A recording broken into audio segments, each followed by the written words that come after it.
Well, you're so fortunate to have two distinguished prior coaches. No. Owners. I apologize. I don't know anything about basketball. Do you, Gabe? I thought I did. Two of their great alumnus with us from the ABA days. Ken and Gabe, tell me some of your fondest memories of the ABA days, and I don't care who goes first. Well, first, let me say that Gabe owned the Pittsburgh club, and they won the national championship the first year. So historically, they were number one.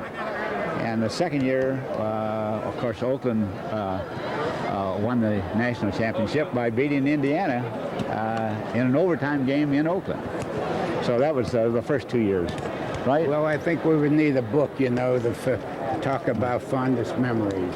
There were so many of them, I could fill up a book with them. But one of the great things for me, of course, was having the Pittsburgh Pipers the first year. We won the championship. We had a wonderful final series with New Orleans. New Orleans had two great players, Larry Brown and Doug Lowe. And we in Pittsburgh had, of all people, Connie Hawkins, Charlie Williams, Art Heyman, Chico Vaughn. We had a lot of pretty good ball players who could remain in the NBA. At the time, they could have been NBA players. And we went to 7 games. And it was the most wonderful series. We were very proud.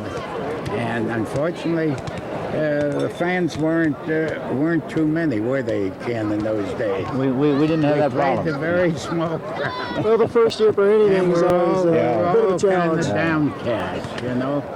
But had two good arenas. That first Pittsburgh year, and Weldon are both good arenas. Yeah. That first year, I remember when waiting for Barry, you know, for Rick Barry, to get on to playing in the ABA, and so many memories. I could fill up a book with it. Really. Well, tell me what led you to actually purchasing or investing or whatever you would call it in a team in the ABA at that time. Right. Well, I've been asked that question along many times. I was in the theatrical business in Pittsburgh, and I had theaters there, movie houses, and a legitimate theater in Pittsburgh. And I fashioned myself as a promoter, and somehow, being in basketball, I thought I could promote something. And I found out that it's not that easy in sports. Of course, we had a winner, but the fans at that time weren't with us. And it was difficult and rather disappointing. In my case, I eventually had to take my team and sell it to a group up in Minnesota. And they went up there and didn't do too well, even though they were the champions. And then, lo and behold, I had to bring the team back to Pittsburgh. You remember that in the third year. But what led me into basketball, my wife often asked me, how did you ever get mixed up with it? Sometimes the wife knows best. Yeah. How about you, Ken? In my case, it's just the opposite.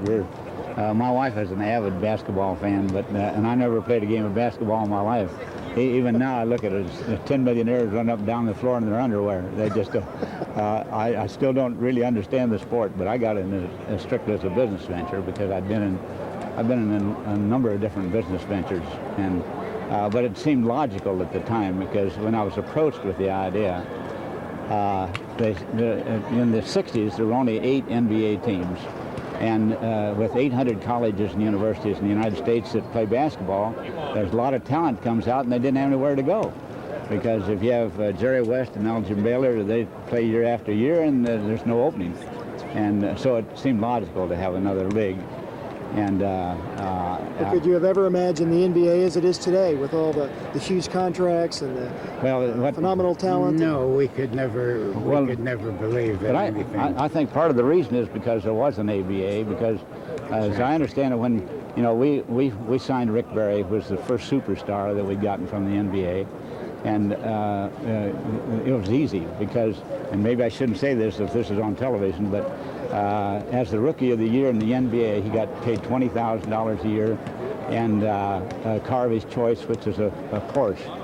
And so when we recruited Rick, we gave him $75,000 a year and a car of his choice, which was, of course, $1 million life insurance policy, 15% of the stock in my company, loaned him $50,000 to buy a house on a second trust deed, and hired his father-in-law as the coach. And and then I remember one day my office was in Los Angeles, and Sam Schumann, who owned the Seattle club at the time for the NBA, called me one day and he said, would you mind coming to my office? A man named LeBlanc, who was had the Phoenix club, would like to meet with you. That's when we got Alex Hannum to be the coach the second year, because Alex had won a national championship with the NBA for the Philadelphia 76ers.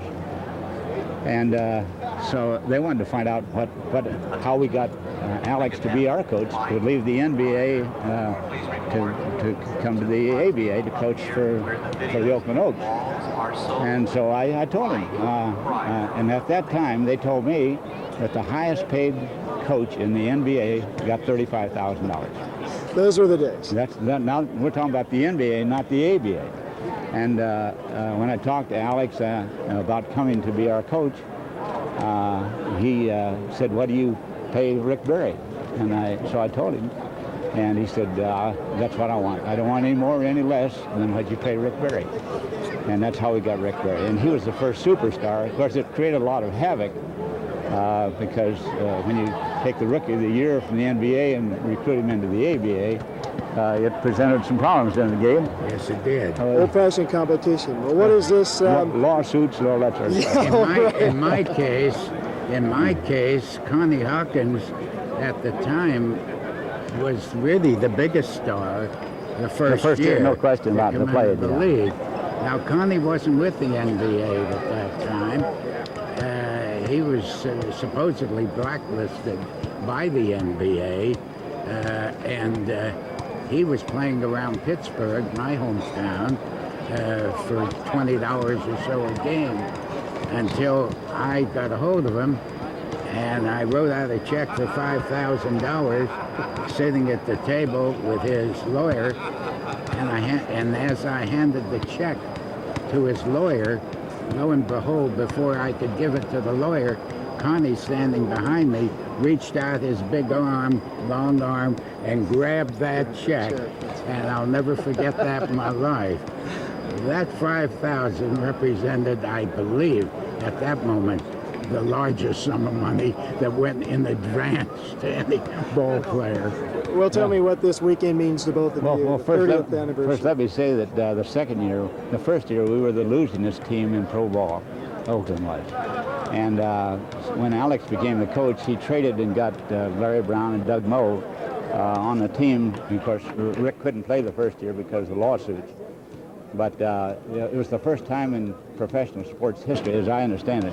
It's happened since, but it was the first time in professional sports history that any team ever went from first place to last place in 1 year. Now, it's happened since then, but that was the first time in that. You know, for people who don't know, Connie Hawkins sued the NBA for $5 million for being blacklisted at that time. I had a contract with Connie for 2 years. At the end of 2 years, he and his attorney felt very confident that they would have to admit him because he was never arrested, he was never tried, he was never indicted, just blacklisted.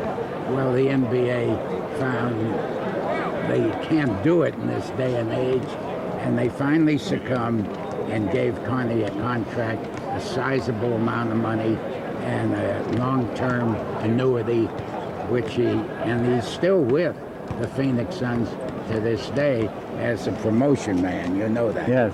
But well, what I'm trying to really say, though, is that from all of this came the ball players beginning to make money. Finally, you know. and that was the ABA contribution. Yes, the NBA did not. Their salaries were not even comparable to what we were starting to pay. Do you want to answer this man's question about what this weekend means to you, Gabe? Oh, God. Thanks, Ken. I've Come on, said it. guys. What does it mean to you? What a great weekend, right? Well, Yeah, after yeah. 30 years, seeing people that I haven't seen in that length of time, a little less than 30, but this means a great deal to me. I'm up in years now. I wouldn't have do anything to get here to see all the boys that we have quite a camaraderie of owners and players. The players knew the owners in those days. Yeah, sure did. They don't seem to know their owners anymore. Of course, they own more they're wealthier than the owners these days. So, but in those days, they came to us once in a while for $50 or $100 advance. But, You know, that they did, and they could do it. And somebody said last night that the rapport between the players and the owners in those days were so much greater than it is today. let me tell you what this weekend means to me. Our two older sons, one, they were the official ball boys at the first All-Star game, which was held here in Indiana. Don and Dan, of course, they were boys at the time. Don is an attorney now, and Dan is a medical doctor. And they're both married, and they both have children. And our three grandsons, they're both here today. And our three grandsons are here today, Tim and Joshua and Peter. And so it's kind of a heritage, and they're excited about it. They're just Well, the ABA was family, and It was that family, certainly sure. does speak well Yes, of it that. was. A couple of ex-owner champions. We sure appreciate the original two winners of the ABA championships. Thank you for having me. Thank you. thank you. Hey, we trying to get on TV? We're going to make it. We're going to make it. Connie Hawkins. Make it.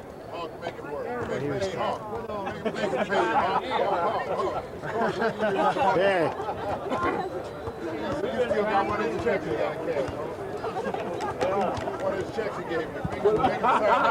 Here's Joe. He owned the Kentucky Colonel. You